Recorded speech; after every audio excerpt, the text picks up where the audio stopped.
네, 반갑습니다. 복 있는 사람입니다. 네, 창세기 27장 1절에서 13절 말씀으로 시작하도록 하겠습니다. 오늘 본문에서 중요한 포인트는 축복과 저주일 것입니다. 이 축복과 저주. 자세한 내용은 뒤에서 설명드리겠습니다. 중요한 어휘입니다. 첫 번째로 축복. 축복이라는 단어는 오늘 본문에서 4번, 27장 전체에서는 17번, 그리고 창세기 전체에서는 90번. 저주라는 단어는 본문에서 2번, 27장 전체에서도 2번, 그리고 창세기 전체에서도 8번. 별미라는 단어는 오늘 본문에서 3번 나오는데 27장 통틀어서 창세기 통틀어서 6번입니다. 그리고 명령이라는 단어는 오늘 본문에서 1번 나오고요. 창세기 전체에서는 28번 나오게 됩니다. 이 명령이라는 단어가 이 한 번밖에 나오지 않지만 굉장히 중요한 의미를 갖고 있습니다. 네, 축복이라는 단어의 어원은 바락이라는 단어죠. 바락.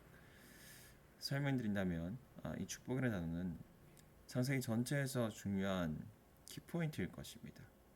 특별히 오늘 본문에서의 축복은 장자의 축복을 의미하는데요. 이것이 어쩌면 인간이 주는 것처럼 보일 수도 있습니다. 아버지 이삭이 주는 것처럼 보일 수 있죠. 하지만 축복은 누가 주시는 겁니까? 하나님께서 주시는 것입니다. 그러나 이삭은 전적으로 하나님께 있는 장자의 축복권을 본인이 주는 것처럼 에서가 나를 기쁘게 할 때 주겠다. 본인을 기쁘게 할 때 주는 것처럼 생각을 하고 있는 것이죠. 두 번째로 저주입니다. 이 저주라는 어원은 클랄라입니다. 클랄라. 자, 야곱은 못한데요. 야곱은 아버지 이삭을 속이는 것으로 자신이 복은 고사하고 저주를 받을 것이다 라고 염려를 하지요. 그러나 복의 주체, 축복의 주체는 누구입니까? 하나님이라는 사실을 알아야 됩니다. 세 번째, 별미입니다. 별미라는 단어의 어원은 마타함입니다. 마타함.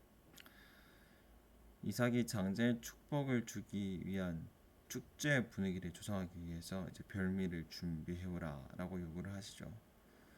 이게 여기 굉장히 큰 의미를 부여하시는 분들도 있는데 그러나 우리 총회 출판국에서 발간한 주석에 의하면 특별히 의미를 부여할 필요는 없다라는 것을 말해주고 있습니다. 그리고 네 번째 명령하다는 지바입니다. 지바.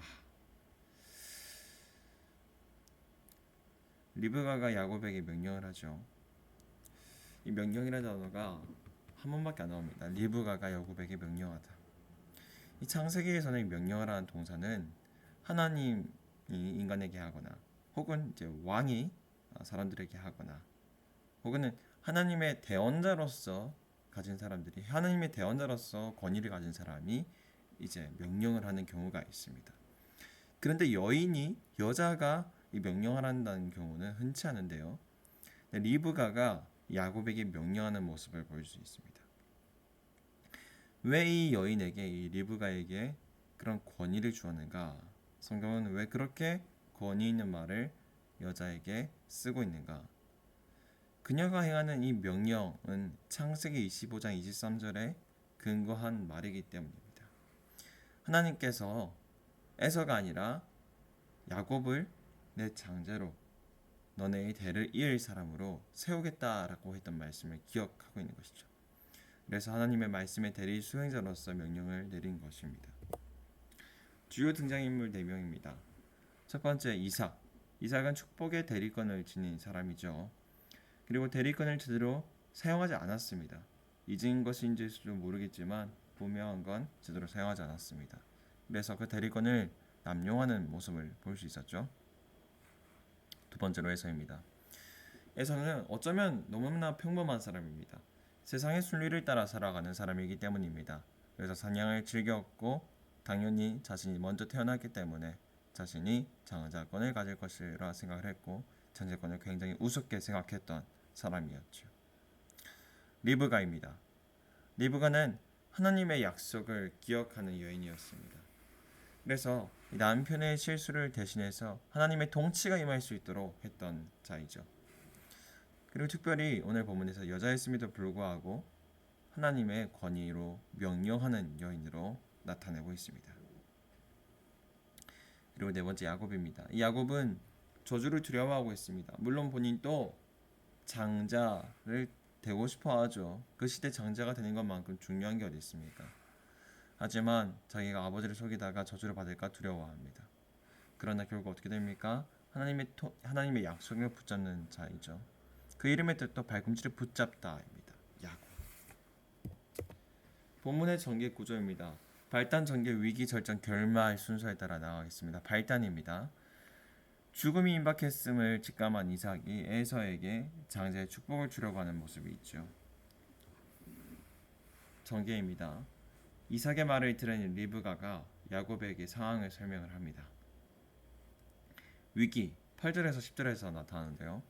리브가는 그냥 설명할 뿐만 아니라 장자의 축복을 이삭이 받을 수 있도록 명령을 하고 있습니다. 명령. 그리고 절정. 야곱이 아버지를 속이다 축복이 아닌 저주를 받을 수 있을 것이라 염려를 하고 있습니다. 그리고 마지막 결말.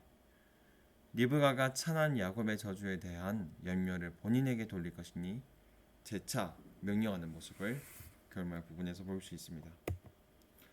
본문의 문화적 구조입니다. 본문 자체가 짧다 보니 이렇게 구조가 나왔습니다. 첫 번째 A, 에서를 부르는 야곱. A 다시 에서에게 장자의 축복을 줄 것을 말을 하고 있죠. 그리고 가장 중요한 이제 리브가가 하는 모습들을 볼 수 있습니다. B, 야곱을 부르는 리브가. B 다시 야곱에게 장자의 축복을 받도록 명령하는 이제 리브가. 그렇죠. C, 12절입니다. 저주를 두려워하는 야곱.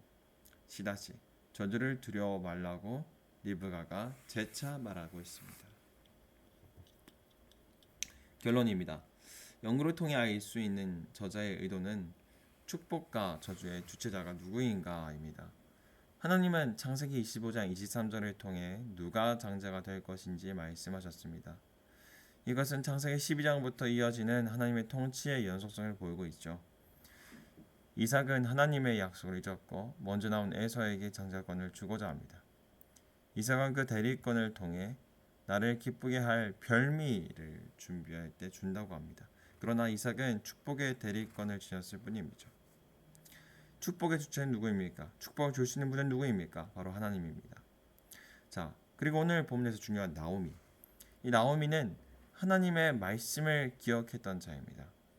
그녀는 자신에게 축복의 대리권이 없었음에도 야곱이 축복을 받도록 그에게 명령합니다.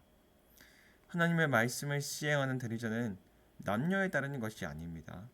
하나님의 말씀에 준행하느냐, 하나님의 말씀에 순종하느냐에 달려 있음을 보여주고 있습니다.